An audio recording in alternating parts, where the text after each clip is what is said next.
انسان کو اپنی جگہ پر لگا ہوا دانت چھوٹا سا محسوس ہوتا ہے، مگر جب وہ دانت گرتا ہے تو دو دانتوں جیسا بڑا خلا چھوڑ جاتا ہے۔ انسان وہاں انگلی رکھ کر تصدیق کرتا ہے کہ واقعی ایک دانت گرا ہے۔ کچھ رشتے جب پاس ہوتے ہیں تو اتنے اہم نہیں لگتے، مگر جب چلے جاتے ہیں تو اتنا بڑا خلا چھوڑ جاتے ہیں کہ کئی انسان مل کر بھی اس خلا کو پر نہیں کر سکتے۔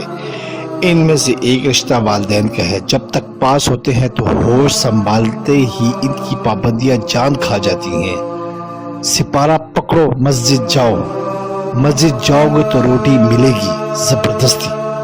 اسکول دفع ہو جاؤ، کوئی چھٹی نہیں۔ افریدی کی بیٹنگ اور عین وقت پر ماں کی للکار، نالائق تو ابھی تک مسجد نہیں گیا؟ امی مسجد ادھر ہی ہے، نہیں کہیں جاتی، چلا جاؤں گا، بس 5 بال ہے۔ مگر جب یہ چلے جاتے ہیں تو انسان کی دنیا ویران ہو جاتی ہے۔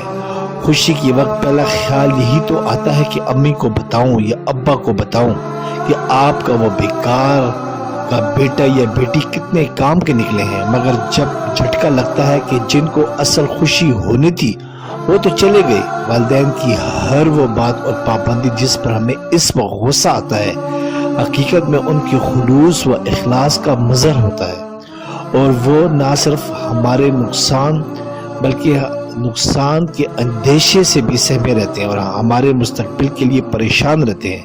مگر یہ بات تب تک سمجھ آتی ہے جب تک آپ کی اپنی اولاد نہیں ہوتی اور آپ بھی جوتی اٹھا کر بیٹے کے سر پر کھڑے نہیں ہوتے۔ والدین کا خیال رکھیں، ان کی قدر کریں، ان کے لیے مصروف زندگی میں سے وقت نکالیں، ان کا کوئی نعمت بدل نہیں۔ سبسکرائب کریں، لائک کریں اور بیل آئیکن پہ کلک کریں تاکہ آپ کو اس طرح ہی پیاری اچھی اسلامی ویڈیو ملتی رہے۔